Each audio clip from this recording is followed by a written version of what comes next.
জয় শ্রীকৃষ্ণ। রাধে রাধে। বন্ধুরা, এই দিব্য যাত্রায় আপনাদের স্বাগতম। হে কৃষ্ণ, আজ যেসব ভক্ত এই বাণী শুনছেন তাদের জীবনে আপনার কৃপা যেন সর্বদা বিরাজ করে এবং সব কঠিনতা দূর হয়ে যায়। তো বন্ধুরা, আসুন আর দেরি না করে শ্রীকৃষ্ণের অমৃত উপদেশের এই অসাধারণ যাত্রা শুরু করি। শ্রীকৃষ্ণ বলেন, সুখী থাকতে চাইলে জীবনের সিদ্ধান্ত নিজের পরিস্থিতি দেখে নাও। সারা পৃথিবীকে দেখে সিদ্ধান্ত যারা নেয় তারা সব সময় দুঃখী থাকে। কে কি বলল তা নিয়ে ভেবো না, শুধু নিজেকে শান্ত রাখো। কারণ সূর্যের রশ্মি সে যতই তীব্র হোক না কেন, তা কখনো সমুদ্রকে শুকিয়ে দিতে পারে না। একটি পাখি অভিযোগ করল, এ ঈশ্বর, অনেক কষ্ট করে আমি একটি বাসা বানিয়েছিলাম, আপনি ঝড় পাঠিয়ে দিলেন আর আমার গড়ও ভেঙে গেল। অপর থেকে একটি আওয়াজ এলো, তোমার বাসায় একটি সাপ ঢুকেছিল তোমাকে খাওয়ার জন্য, তাই আমি ঝড় পাঠিয়েছিলাম যাতে তুমি জেগে উঠো, উড়ে যেতে পারো এবং তোমার প্রাণ নিরাপদে থাকে। আমাদের জীবনে কত রকমের বিপদ আসে, আমরা জানতেও পারি না যে আমাদের পরমাত্মা কিভাবে আমাদের বিপদ থেকে রক্ষা করছেন। যদি তোমার মনে হয় যে পরমাত্মা তোমাকে কষ্টের দিকে নিয়ে যাচ্ছেন, তাহলে বিশ্বাস রাখো তিনি তোমাকে সেই কষ্টের পারেও নিয়ে যাবেন। মুখের উপর সত্য কথা বলে দেওয়া এবং রাগ করে ফেলা মানুষ সেই সব মানুষের থেকে কোটি গুণ ভালো, যারা আপনার সামনে একরকম আর পিছনে আরেক রকম। কারোর কষ্ট বোঝার জন্য মানুষের ভিতরে মানুষ থাকা জরুরি। একটি কাক কোকিলের আওয়াজকে চাপা দিতে পারে কিন্তু নিজের আওয়াজকে মধুর করতে পারে না। ঠিক তেমনি নিন্দা করা মানুষ ভদ্রলোককে বদনাম করতে পারে কিন্তু নিজে ভদ্র হতে পারে না। যদি একাকিত্ব থাকে তবে তাকে আশীর্বাদ মনে করো, কারণ পরমাত্মা তোমাকে নিজের উন্নতি করার জন্য একটু বেশি সময় দিয়েছেন। একা থাকার আনন্দ উপভোগ করতে শেখো, কারণ কেউই সারা জীবন তোমার সঙ্গ থাকবে না। সময়ের একটি ভালো অভ্যাস আছে, যেমনই হোক তা কেটে যায়। সফল মানুষ সুখী থাকুক বা না থাকুক, কিন্তু যে মানুষ সুখী থাকতে জানে সে অবশ্যই সফল হতে জানে। যখন সুখে থাকবে তখন ঈশ্বরকে ভুলে যেও না, আর যখন দুঃখে থাকবে তখন ঈশ্বরের উপর থেকে বিশ্বাস হারিও না। মানুষ রং বদলায় কিন্তু মুরলীধর সময় বদলে দেন। মানুষের জীবন শুধু তার কর্মের উপরে চলে, যেমন কর্ম তেমনি জীবন। যা করা হয়েছে তা অবশ্যই সামনে আসবে, কারণ কর্ম কারো আপন নয়। জীবন খুব সুন্দর, কখনো আশায় কখনো কাদায়, কিন্তু যে মানুষ জীবনের ভিড়ের মধ্যে থেকেও খুশি থাকতে পারে, জীবন তার সামনে মাথা নত করে। হারিয়ে পেয়ে যাওয়ার আনন্দই আলাদা, কেঁদে এসে ওঠার আনন্দই আলাদা। আড়া জীবনেরই একটি অংশ, কিন্তু আড়ার পর জেতার আনন্দই আলাদা। ভালো মানুষ ওতে কারো নকল করার প্রয়োজন নেই। নিজেকে এত ভালো বানাও যে মানুষ তোমার নকল করতে শুরু করে। জীবন একবারই পাওয়া যায়, এটা সম্পূর্ণ ভুল কথা। মৃত্যুই একবার পাওয়া যায়, জীবন তো আমরা প্রতিদিন পেয়ে থাকি। যেদিন তুমি নিজের আশির মালিক হয়ে যাবে সেদিন কেউ তোমাকে কাঁদাতে পারবে না। যদি কেউ তোমার কাছে কিছু চায় তবে তাকে দিয়ে দাও, কারণ ঈশ্বর তোমাকে দেওয়ার দলে রেখেছেন, চাওয়ার দলে নয়। মনে রেখো, ভালো সময় দেখার জন্য খারাপ সময়ও সহ্য করতে হয়। সবার সেবা করো, কিন্তু কারোর কাছ থেকে আশা রেখো না, কারণ সেবার আসল মূল্য শুধু ঈশ্বরই দেন। সব সময় নিজের দৃষ্টি সেই জিনিসের উপর রাখো যা তুমি পেতে চাও, সেই জিনিসের উপর নয় যা তুমি হারিয়েছো। মনের যন্ত্রণা কখনো শেষ হয় না, তাই অন্যকে দোষারোপ করে কোনো লাভ নেই। এর সবচেয়ে সহজ উপায় হলো নিজের মনকে ঈশ্বরের কাছে সমর্পণ করে দাও। ঈশ্বরের সঙ্গে যুক্ত হলেই জীবনের সুখ, শান্তি, সংযম, সহনশীলতা, ভালোবাসা, নতুন শক্তি, জীবনের সঠিক পথ এবং সন্তুষ্টির সূচনা হয়ে যায়। আর আমাদের মন কখন যে যন্ত্রণা থেকে মুক্ত হয়ে যায় তার টেরও পাওয়া যায় না। যদি ঈশ্বর তোমাকে বেশি অপেক্ষা করাচ্ছেন তবে প্রস্তুত থেকো, কারণ তিনি তোমাকে তার থেকেও বেশি দিতে চলেছেন যতটা তুমি চেয়েছিলে। যেমন মানুষ মৃত মানুষকে কাঁদো দেওয়ার পর পুণ্য মনে করে, তেমনি যদি জীবিত মানুষকে সহায়তা করাকেও পুণ্য মনে করত, তাহলে জীবন আরও অনেক সহজ হয়ে যেত। জীবন নিয়ে এত বেশি চিন্তা করো না। যিনি জীবন দিয়েছেন তিনি নিশ্চয়ই কিছু ভেবেই দিয়েছেন। তোমার অতীত হয়তো কষ্টে ভরা ছিল, কিন্তু আসন্ন আগামীকাল তোমার হাতেই আছে। মন অন্ধ, এ নিজের কোনো জ্ঞান নেই। মন কিছুই জানে না এবং সঠিক পথও দেখায় না। তাই অন্ধ মনের কথা শুনে গুরুত্বপূর্ণ কাজগুলো পিছিয়ে দেওয়া বন্ধ করো। সবসময় নিজের বুদ্ধি দিয়ে কাজ করো, মন দিয়ে নয়, কারণ অন্ধ মন সবসময় তোমাকে প্রয়োজনীয় কাজ করা থেকেই বিরত রাখে। যখন তুমি বুদ্ধির মাধ্যমে জরুরি কাজগুলো করা শুরু করবে, তখন ধীরে ধীরে তোমার মন তোমার বন্ধু হয়ে যাবে। কিন্তু এখন তোমার মন তোমার শত্রু হয়ে আছে, যা তোমাকে দিন দিন ধ্বংসের মুখে নিয়ে যাচ্ছে।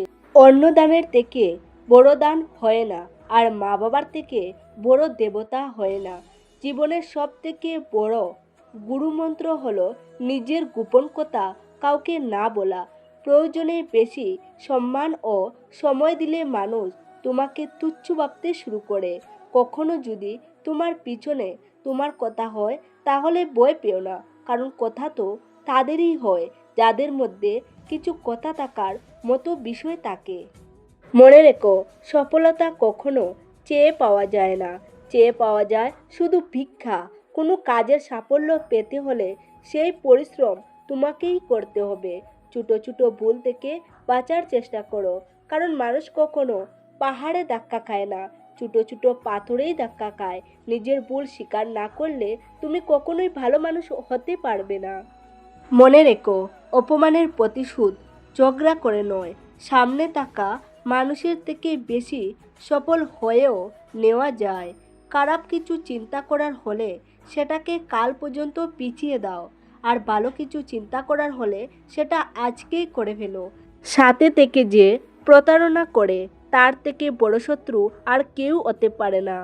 আর যে আমাদের সামনে থেকেই আমাদের খারাপ দিকগুলো আমাদের বলে দেয়, তার থেকে আর বড় বন্ধু আর কেউ হতে পারে না। মনে রেখো, সোজা কথা বলা মানুষটা তিক্ত হতে পারে, কিন্তু সে বিশ্বাসঘাতক নয়। তোমার খারাপ অতীতকে ত্যাগ করো, কারণ তার প্রভাব তোমার ভবিষ্যৎকে বিষাক্ত করে দেবে। জীবন বাঁচার দুইটি উপায় আছে। একটি হলো যা পছন্দ তা অর্জন করা, আর অন্যটি হলো যা অর্জন করেছো তাকে ভালোবাসতে শেখা। কোনো পার্থিব জিনিসের মূল্য সেই বস্তুটি পাওয়ার আগে বোঝা যায়, আর মানুষের মূল্য হারানোর পর বোঝা যায়। বিনামূল্যে শুধু মা বাবার ভালোবাসা পাওয়া যায়। এই পৃথিবীতে বাকি সব সম্পর্কের জন্য কিছু না কিছু মূল্য তোমাকে দিতেই হয়। অপমানের জবাব এমন সম্মানের সঙ্গে দাও যাতে সামনে থাকা মানুষটাও লজ্জা পায়। তুমি যতদিন তোমার কষ্ট সমস্যার জন্য অন্যকে দায়ী করবে, ততদিন তুমি কখনোই তোমার সমস্যাগুলো দূর করতে পারবে না। যথাসম্ভব বেশি শুনো এবং যতটা সম্ভব কম বলো। হয়তো সেই কারণে ঈশ্বর আমাদের দুটি কান এবং একটি মুখ দিয়েছেন। বারবার ক্ষমা করো, কিন্তু বিশ্বাস শুধু একবারই করো। জীবনে কখনো কাউকে এতটা গুরুত্ব দিও না যে সে তোমার মুখের হাসিটাই কেড়ে নেয়। নিজের সাফল্য সেই মানুষই অর্জন করে যে সময় ও পরিস্থিতির উপর কাঁদে না। সময়ের সঙ্গে সঙ্গে অনেক কিছু বদলে যায়, মানুষ, পথ, অনুভূতি, আর কখনো কখনো আমরা নিজেরাও। তুমি আজ যা করছো একদিন সেটাই তোমার সঙ্গে হবে, এটাই নিয়তি। নিয়ম হতে চাইলে কারোর অভাব হও, প্রয়োজন নয়, কারণ প্রয়োজন তো যে কেউ পূরণ করতে পারে, কিন্তু কারো অভাব কেউ পূরণ করতে পারে না। কাউকে কিছু দিতে না পারলে অন্তত আশীর্বাদ করো, কারণ আশীর্বাদ এমন একটি উপহার যার জন্য ধনী মানুষও হাত পেতে দাঁড়িয়ে থাকে। যেখানে মনে হবে যে আমাদের কারণে অন্যদের কষ্ট হচ্ছে, সেখান থেকে সরে যাওয়াই ভালো।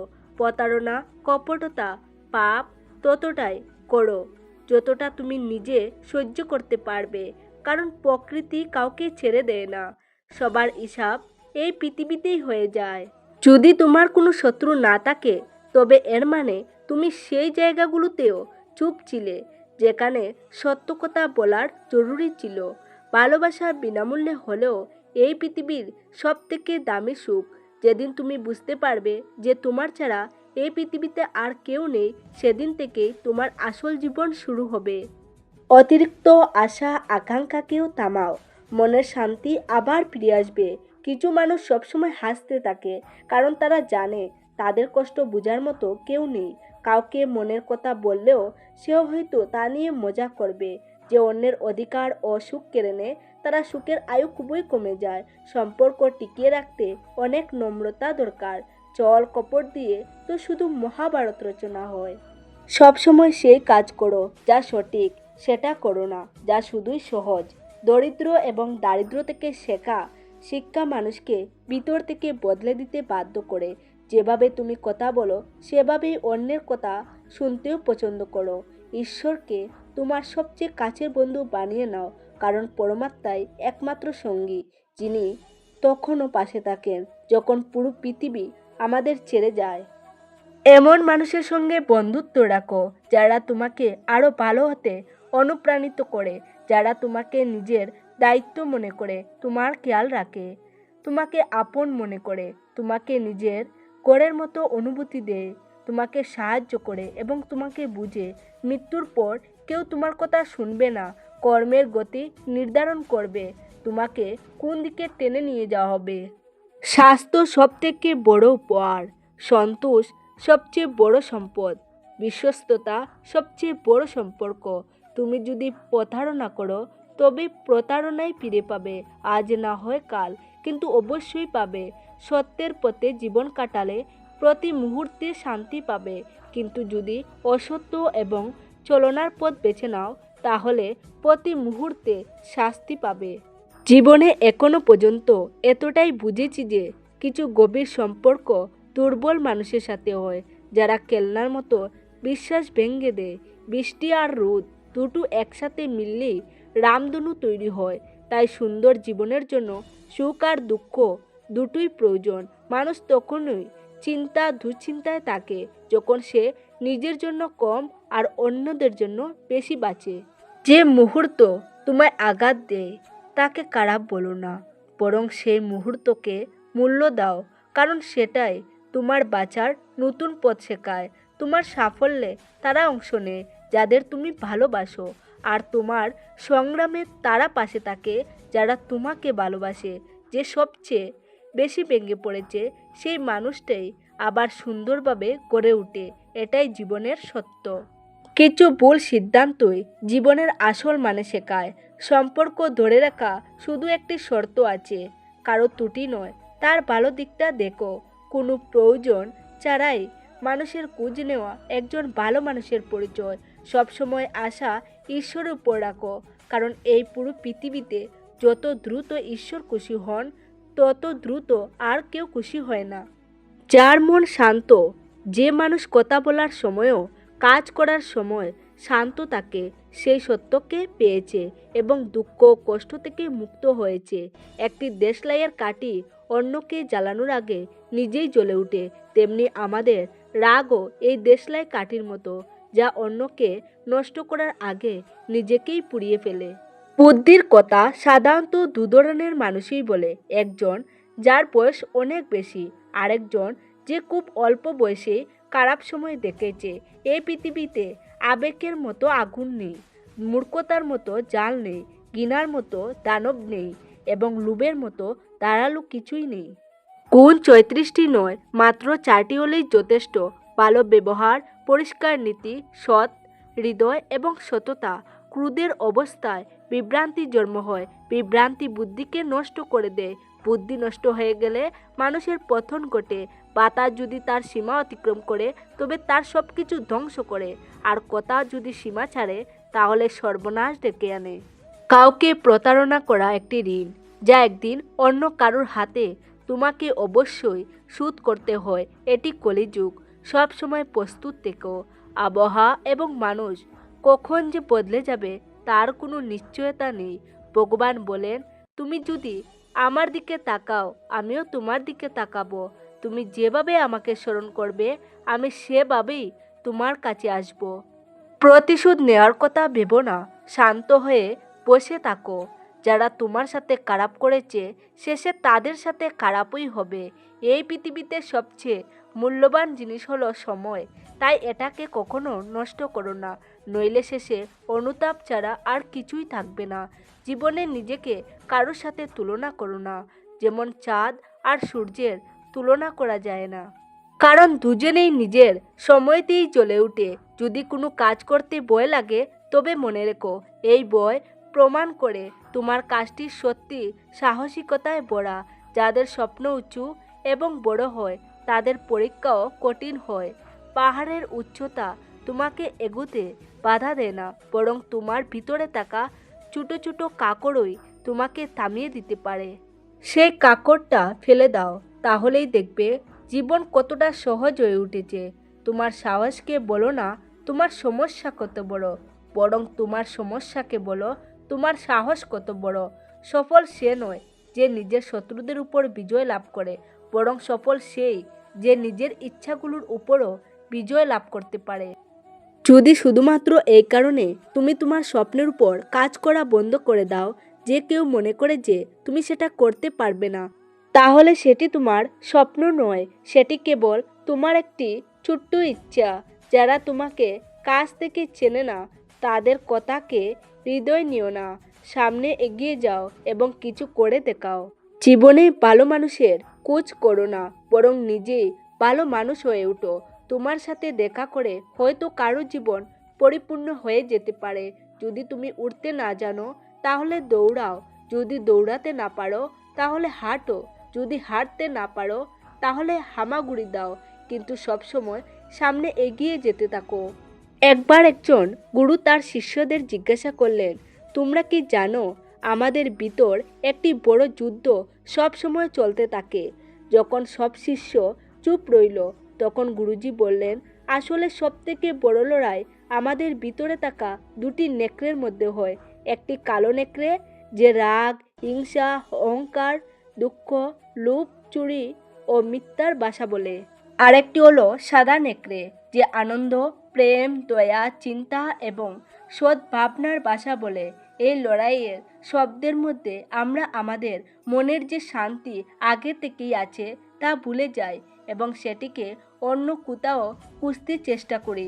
গুরুজি বললেন, আমাদের মধ্যে কেউই এই লড়াইয়ের শব্দ থেকে বাঁচতে পারি না। এই লড়াই আমার ভেতরেও চলছে এবং তোমাদের ভেতরেও চলছে। শিষ্যরা গুরুর কথা মন দিয়ে শুনে জিজ্ঞাসা করলো, গুরুজি তাহলে লড়াইয়ে জয় কার হবে? গুরুজি বললেন, সেই নেকড়েই জিতবে যাকে তুমি খাওয়াবে। খাওয়ানোর অর্থ হলো আমাদের কাছে মনোযোগ দেবার শক্তি। আমরা যে নেকড়ের কথায় মনোযোগ দেব সেই নেকড়েই বড় এবং শক্তিশালী হয়ে উঠবে। তাই সর্বদা রাগ করার পূর্বে দয়া বেছে নেওয়া উচিত। লোভের আগে উদারতা, চিন্তার আগে শান্তি এবং স্থিরতা, আর হিংসার আগে সদ্ভাবনা বেছে নেওয়া উচিত। এভাবে করতে করতে আমাদের মন নিজে থেকেই আনন্দিত থাকতে শুরু করে। যেমন শরীরকে বিশ্রাম দিলে তা নিজে থেকেই সুস্থ হয়, তেমনি যখন মনকে শব্দ থেকে বিশ্রাম দেওয়া হয় তখন সেটিও ধীরে ধীরে নির্মল হয়ে যায়। তো বন্ধুরা, আজ এই পর্যন্তই। আপনাদের যদি ভালো লেগে থাকে তাহলে অবশ্যই একটি লাইক করবেন আর আপনজনদের সাথে শেয়ার করে দেবেন। সবাই ভালো থাকুন, সুস্থ থাকুন। দেখা হবে নতুন একটি ভিডিওতে। নমস্কার, ধন্যবাদ।